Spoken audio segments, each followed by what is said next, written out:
अस्सलाम वालेकुम व्यूअर्स। अशरफ सवेल यूट्यूब चैनल में खुश आमदीद। आज हम गुफ्तगू करेंगे मशरिक़ वस्ता में होने वाली एक बहुत बड़ी डेवलपमेंट की, और उस डेवलपमेंट को हम जोड़ेंगे इंटरनेशनल पॉलिटिक्स के साथ और इस्लामी दुनिया के जो ममालिक हैं उसके साथ। कल रियाज में सऊदी अरब के दारुल हुकूमत में अरब इस्लामिक सरबराही कॉन्फ्रेंस के नाम से एक बहुत बड़ा और गैर मामूली इजलास हुआ है। इस इजलास की खूबी और ख़ासियत ये है कि इसमें जो अरब ममालिक हैं उनके सरबराहान हुकूमत और रियासत और अहम ज़िम्मेदारान शरीक हुए, और उनके साथ जो गैर अरब इस्लामी ममालिक हैं उनकी क़यादत भी इस कॉन्फ्रेंस में शरीक हुई। आप इसका अंदाज़ा लगाएं इस कॉन्फ्रेंस की अहमियत का। वो ये है कि फ़लस्तीन के सदर महमूद अब्बास, तुर्की के सदर रजब तैयब अर्दवान, पाकिस्तान के वज़ीर आज़म शहबाज शरीफ और 50 आप कह लें कि जो रियासतें हैं, तकरीबन 50 से ज़्यादा इस्लामी रियासतें, उनके सरबराहान या फिर इंतहाई आला कह लें सतह के हुकाम इस कॉन्फ्रेंस में शरीक हुए। ये तो था एक पहलू इसका कि एक गैर मामूली कॉन्फ्रेंस हुई। इसका दूसरा पहलू वो है इस कॉन्फ्रेंस से शहजादा मोहम्मद बिन सलमान का खिताब।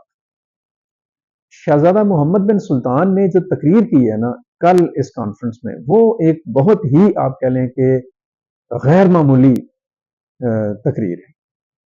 उस तकरीर में एक तो उन्होंने फ़लस्तीन की बात की, दो रियासती हल की बात की, इजराइल की मजम्मत की और उसे फ़लस्तीनियों की नस्ल कुशी में मुलव्वस करार दिया। लेकिन जो असल पॉइंट और नुक्ता है वो ये है कि शहजादा मोहम्मद बिन सलमान ने आलमी बरादरी पर जोर दिया कि वो ईरान की जो सलामती है, इस्तेहकाम है और दिफा है, उसकी हिफाजत को यकीनी बनाए, और इस चीज को यकीनी बनाए कि इजराइल ईरान पर हमला आवर ना हो। ये एक बहुत बड़ी बात है। आप सब जानते हैं कि ईरान और ईरान और सऊदी अरब के दरमियान 5-6 साल पहले तक सख्त एक किस्म का वो एक मुखासमत थी, एक महाजर आई थी सियासी मैदान में भी और सफारती सतह पर भी और सिक्योरिटी के पॉइंट ऑफ व्यू से भी। अब ये जो एक शिफ्ट है, दिल्ली का जो एक इंडिया है, ये एक बहुत बड़ा मैसेज। ये मैसेज इसलिए भी ज्यादा अहम है। अब जरा अगले स्टेप पर आ जाए कि अभी रिसेंट 5 नवंबर को अमेरिकन प्रेसिडेंशियल इलेक्शन में डोनाल्ड ट्रंप सदर मुंतखब हुए, और अगर हमें याद हो तो सदर मुंतखब होने से पहले डोनाल्ड ट्रंप ने कहा था कि अगर मैं सदर हूंगा तो ये मशरिक़ वस्ता की जंग को फौरन खत्म करूंगा। कैसे खत्म करेंगे वो, उनकी अपनी एक स्ट्रेटजी है, लेकिन उस स्ट्रेटजी में टॉप ऑफ द लिस्ट उनकी इजराइल के साथ मोहब्बत है। और अंडर द लाइन उन्होंने जो मैसेजेस आ रहे हैं, उन्होंने इजराइल को कहा है कि बस जल्दी से जो तुमने करना है ना करो और इस काम को खत्म करो, मतलब जो भी तबाही बर्बादी करनी है उसको जल्दी निपटाओ।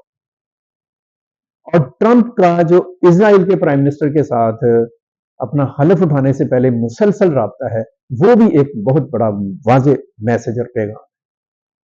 और सऊदी अरब और अमेरिका के जो ताल्लुकात हैं, उसका जो बैकग्राउंड है वो भी सब जानते हैं।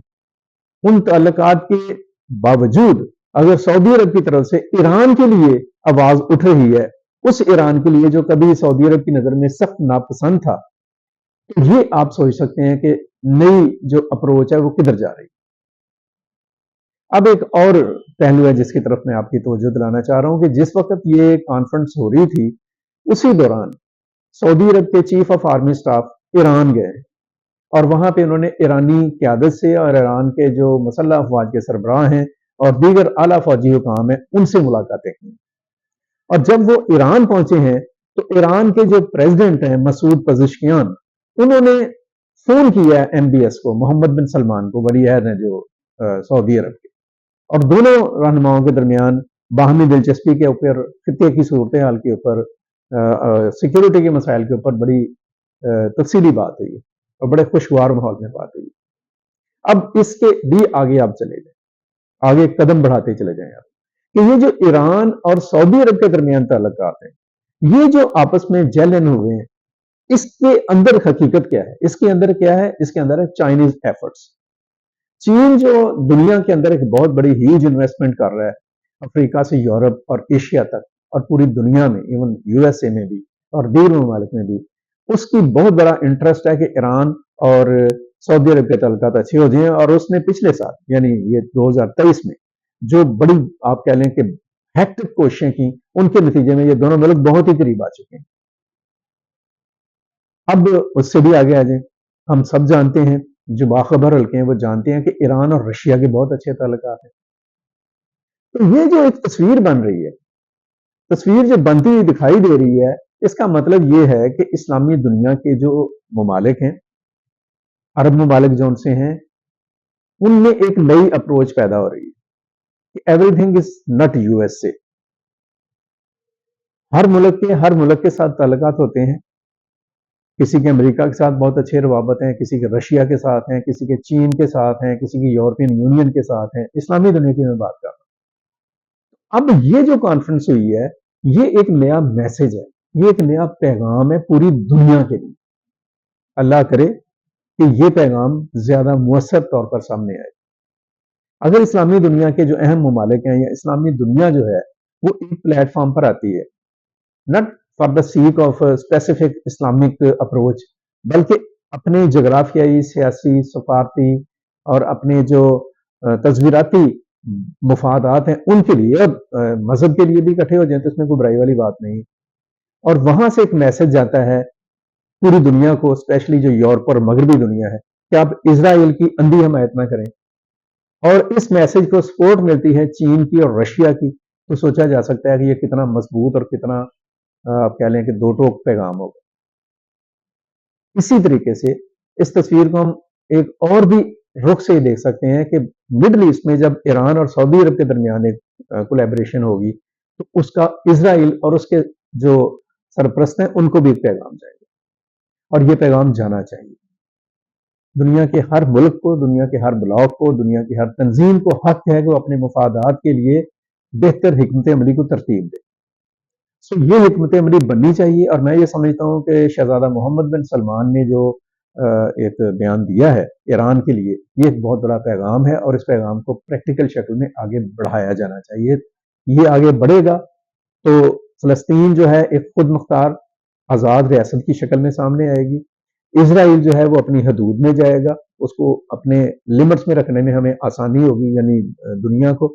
اور ایران جو ہے اس کو بھی دنیا کے ساتھ اپنے تعلقات بہتر بنانے میں مدد ملے گی. اور خاص طور پر جو ایران اور امریکہ اور یورپ اور مغرب کے ساتھ جو ایک ٹینشن ہے، میں بھی کہ اس کا بھی کوئی بہتر راستہ برآمد ہو جائے. بہت ساری اچھی توقعات کے ساتھ اب تک کے لیے اتنا ہی. مجھے اجازت دیجیے گا. اللہ حافظ. پاکستان پائندہ باد.